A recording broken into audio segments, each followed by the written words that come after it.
आइए जानते हैं आज की अंतर्राष्ट्रीय खबरों को। पहले एक नजर आज की हेडलाइंस पर। दवा मिलने पर ट्रंप ने बांधे तारीफों के पुल, कहा thank you Modi. UP, Delhi और मुंबई समेत इन इलाकों में मास्क पहनना अनिवार्य। साउथ दिल्ली में करीबी के घर पर क्वारंटाइन है तबलीगी जमात के मौलाना साद, सूत्रों ने दी जानकारी। कोरोना से जंग तेज, दिल्ली, यूपी, एमपी में कई इलाके सील। अयोध्या राम जन्मभूमि तीर्थ क्षेत्र ट्रस्ट ने जारी किया लोगो, भगवान राम के साथ हनुमान जी का चित्र भी मौजूद। डोनाल्ड ट्रंप की धमकी पर WHO के अधिकारी बोले, यह समय फंडिंग में कटौती करने का नहीं। चीन में 76 दिन का लॉकडाउन खत्म, हजारों लोग वुहान से बाहर निकले। कोरोना की त्रासदी के बीच पाकिस्तान पर टूटा मुसीबत का एक और पहाड़। SBI ने फिक्स डिपॉजिट पर ब्याज दर घटाया। महाराष्ट्र के सीएम योगी आदित्यनाथ से कुछ सीखे, कंगना रनौत की बहन ने कसा उद्धव ठाकरे पर तंज। सलमान खान के ब्रदर इन लॉ ने गरीबों को बांटा खाना, लोगों ने इसलिए कर दी खिंचाई। लौट आए मोगली और बगीरा, दूरदर्शन पर रीटेलीकास्ट होगा द जंगल बुक। युवराज ने लिया टेस्ट, ये 10 सवाल पूछे, खुद के बारे में रोहित शर्मा नहीं दे पाए जवाब। और क्लार्क की टीम में सचिन और विराट भी, दुनिया के 7 महान बल्लेबाजों की लिस्ट में स्मिथ को जगह नहीं। कोरोना वायरस के कहर के बीच कोविड-19 महामारी संकट से जूझ रहे अमेरिका को भारत ने हाइड्रोक्सीक्लोरोक्विन के निर्यात को मंजूरी दे दी है। भारत से हाइड्रोक्सीक्लोरोक्विन की मंजूरी मिलने के बाद अमेरिकी राष्ट्रपति डोनाल्ड ट्रंप के सुर बदलते नजर आए हैं और उन्होंने जमकर भारत और प्रधानमंत्री नरेंद्र मोदी की तारीफ की है। ट्रंप ने भारत की ओर से कोरोना के इलाज में कारगर माने जा रहे मलेरिया की दवा हाइड्रोक्सीक्लोरोक्विन दिए जाने के बाद कहा है कि अमेरिका इस मदद को कभी नहीं भूल पाएगा। उन्होंने भारत के लोगों और पीएम मोदी को इसके लिए धन्यवाद दिया। देश में तेजी से फैल रहे कोरोना वायरस के मामलों को देखते हुए राज्य सरकार ने कड़े कदम उठाने शुरू कर दिए हैं। उत्तर प्रदेश सरकार ने सूबे के 15 जिलों में चिन्हित 104 क्षेत्रों को फिलहाल 14 अप्रैल तक के लिए सील कर दिया है। इस दौरान कर्फ्यू जैसे प्रतिबंध लागू रहेंगे। दिल्ली सरकार ने भी राष्ट्रीय राजधानी में घर के बाहर निकलने पर लोगों को मास्क पहनना अनिवार्य कर दिया है। इसके साथ ही महाराष्ट्र सरकार ने मुंबई, ठाणे और पुणे में सभी लोगों के लिए घर से बाहर निकलने पर मास्क पहनना अनिवार्य कर दिया है। निजामुद्दीन मरकज से तबलीगी जमात के लोगों को निकालने के बाद से एक सवाल सबके मन में है कि सबको वहां जुटाने वाला मौलाना साद कहां है। अब उसके ठिकाने का पता चल गया है। निजामुद्दीन मरकज के प्रमुख मौलाना मोहम्मद साद कंदवली दक्षिण पूर्वी दिल्ली में अपने एक करीबी सहयोगी के निवास पर क्वारंटाइन है। यह जानकारी सूत्रों से मिली है। साद सरकार की मनाही के बावजूद तबलीगी जमात का कार्यक्रम आयोजित करने के बाद विवादों में बने हुए हैं। देश में कोरोना वायरस का संकट लगातार बढ़ता ही जा रहा है। इसी बीच 21 दिन के लॉकडाउन की अवधि भी खत्म होने को है। कई राज्य सरकारों की ओर से इस अवधि को बढ़ाने की अपील की गई है, जिस पर केंद्र को फैसला लेना है। लेकिन इससे पहले कई राज्यों ने अपने यहाँ कोरोना वायरस के केस के हॉटस्पॉट बनी जगहों को सील करने का काम किया है, ताकि किसी तरह से कोरोना फैल ना पाए। सबसे पहले उत्तर प्रदेश ने ऐसा किया, फिर शाम होते होते दिल्ली और मध्य प्रदेश की ओर से भी ऐलान कर दिया गया।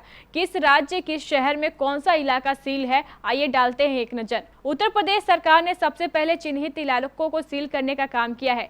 इसमें उन 15 जिलों को चुना गया है जहां कोरोना वायरस के केस सबसे अधिक है। इसमें पूरे जिले को सील ना करके उन्हीं वार्ड या क्षेत्रों को सील किया गया है। यूपी सरकार ने सभी लोगों के लिए मास्क पहनना जरूरी करार दिया है। हनुमान जयंती के अवसर पर श्री राम जन्मभूमि तीर्थ क्षेत्र ट्रस्ट का लोगो जारी कर दिया गया है। यह रामलला के मंदिर का अस्थायी लोगो होगा। लोगो में भगवान श्री राम के साथ हनुमान जी का चित्र भी मौजूद है। लोगो में एक सूर्य दिखाया गया है जो भगवान राम के सूर्यवंशी होने का प्रतीक है। इसके अंदर भगवान राम की तस्वीर है। बता दें कि रामलला को नए व अस्थायी मंदिर में शिफ्ट किया जा चुका है, जहां उनका पूजन किया जाता है। मंदिर निर्माण तक वह यहीं विराजमान रहेंगे। अमेरिकी राष्ट्रपति डोनाल्ड ट्रंप की फंड रोकने की धमकी के बाद विश्व स्वास्थ्य संगठन WHO के अधिकारियों ने इसे चीन केंद्रित संस्था होने के आरोपों से इनकार किया है। दरअसल कोरोना वायरस से बेकाबू हो रहे हालातों के बीच कई देशों ने विश्व संस्था के खिलाफ आवाजें उठाने शुरू कर दी है। हाल ही में जापान ने चीन को लेकर WHO के नजरिए पर सवाल खड़ा किया था। जापान के उप प्रधानमंत्री तारो असो ने कहा था कि विश्व स्वास्थ्य संगठन WHO का नाम बदलकर चीनी स्वास्थ्य संगठन कर देना चाहिए। चीन के वुहान, जहां से कोरोना वायरस महामारी शुरू हुई और पूरी दुनिया में फैल गई, वहां 73 दिन के बाद बुधवार को लॉकडाउन खत्म हो गया। इसके बाद हजारों लोगों ने शहर से बाहर निकलने के लिए यात्राएं शुरू की। लॉकडाउन के कारण शहर में लगभग 1.1 लाख लोग फंसे थे। इस बीच स्वास्थ्य विशेषज्ञों ने आगाह किया है कि संक्रमण बढ़ने का खतरा अभी पूरी तरह से दूर नहीं हुआ है। कोरोना वायरस की चुनौती से जूझ रहे पाकिस्तान के सामने अब एक और नई मुश्किल पैदा हो गई है। अंतर्राष्ट्रीय मुद्रा कोष ने पाकिस्तान को $6 अरब के बेल आउट पैकेज के तहत दी जाने वाली तीसरी किस्त को लेकर फैसला टाल दिया है। रिपोर्ट के मुताबिक पाकिस्तान कर्ज के लिए IMF की शर्तों को भी पूरा नहीं कर पाया है। IMF से फंड मिलने में हो रही देरी से पाकिस्तान की चुनौतियां और बढ़ सकती है। कोरोना वायरस संक्रमण की वजह से पहले ही पाकिस्तान की अर्थव्यवस्था को काफी नुकसान पहुंच चुका है। आर्थिक संकट के डर से पाकिस्तानी PM इमरान खान ने देश में लॉकडाउन करने से भी इनकार कर दिया था।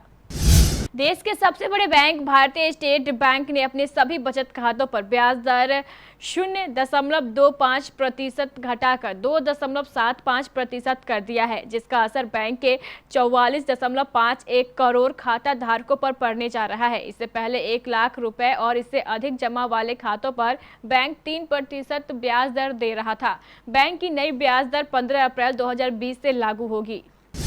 बॉलीवुड एक्ट्रेस कंगना रनौत की बहन रंगोली चंदेल सोशल मीडिया पर काफी एक्टिव रहती है। रंगोली बेबाकी से अपनी राय रखने के लिए जानी जाती है और आए दिन कोई ना कोई ट्वीट या पोस्ट शेयर करके चर्चाओं में बनी रहती है। अभी कुछ देर पहले कंगना की बहन रंगोली ने ट्वीट कर महाराष्ट्र के मुख्यमंत्री उद्धव ठाकरे पर निशाना साधा है। रंगोली चंदेल ने ट्वीट कर लिखा, महाराष्ट्र के मुख्यमंत्री को जरूरत है योगी आदित्यनाथ से गंभीर मुद्दों पर सीखने की। देश में जैसे जैसे कोरोना वायरस का प्रकोप बढ़ता जा रहा है, गरीब और जरूरतमंदों की मदद करने वाले हाथ भी बढ़ते जा रहे हैं। बॉलीवुड सेलिब्रिटीज ने PM और CM राहत कोष के अलावा सीधे जरूरतमंदों की मदद का सिलसिला जारी रखा है। अब सलमान खान के brother in law Atul Agnihotri ने लॉकडाउन में रोजी रोटी का संकट झेल रहे आदिवासियों और डेली वेज वर्कर्स के खाने का इंतजाम किया है, मगर इसको लेकर कुछ लोग उनकी खिंचाई कर रहे हैं। बॉलीवुड एक्टर और कॉमेडियन सुनील ग्रोवर ने अतुल की कुछ तस्वीरों और वीडियो को शेयर किया है। इसके साथ उन्होंने बताया है कि अतुल ने 550 आदिवासी परिवारों और रोज कमाने खाने वालों की मदद की है और वो ऐसा रोज कर रहे हैं। अतुल सीधे ऐसे परिवार के साथ जाकर भोजन बांट रहे हैं। सुनील ने इन तस्वीरों को शेयर करने के साथ हग्स की इमोजी भी बनाई है, फिर मजाक करते हुए लिखा, सॉरी हग्स नहीं, सोशल डिस्टेंसिंग।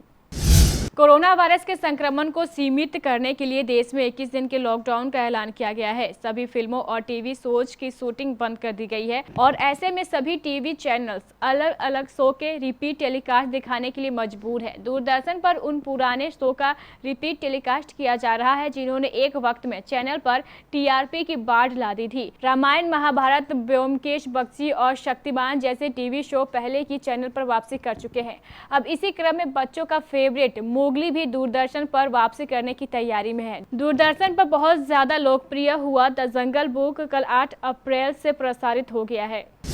भारतीय क्रिकेट टीम के उप कप्तान रोहित शर्मा को दुनिया एक विस्फोटक बल्लेबाज के तौर पर जानती है। टीम इंडिया में वो चीजें भूलने के लिए काफी मशहूर है। कप्तान विराट कोहली भी कई बार यह बता चुके हैं कि रोहित को चीजों को भूलने की बुरी आदत है। रोहित मोबाइल, पर्स और पासपोर्ट जैसी चीजें भी रखकर भूल जाते हैं। युवराज सिंह ने रोहित से सोशल अकाउंट पर बात की। यहाँ उन्होंने रोहित के लिए 10 नंबर के सवाल का पेपर सेट किया था, जिसमें ज्यादातर जवाब वो देने में नाकाम रहे। पूर्व ऑस्ट्रेलियाई कप्तान माइकल क्लार्क ने दुनिया के 7 महान बल्लेबाजों का चयन किया है, जिसमें भारत के मौजूदा कप्तान विराट कोहली और सचिन तेंदुलकर भी शामिल है। उन्होंने जिन 7 का चयन किया है वे सब क्लार्क के समय में खेल चुके हैं। क्लार्क के इस फहरिस्त में कोहली का नाम तो है, लेकिन उनके हमवतन स्टीव स्मिथ का नाम नहीं है, जो थोड़ा चौंकाने वाला है। मौजूदा दौर की क्रिकेट में बल्लेबाजी को लेकर स्मिथ और कोहली में ही कड़ी प्रतिस्पर्धा दिखाई पड़ती है। तो ये थी हमारी कुछ अंतर्राष्ट्रीय खबरें। चलेंगे प्राइम स्टूडियो।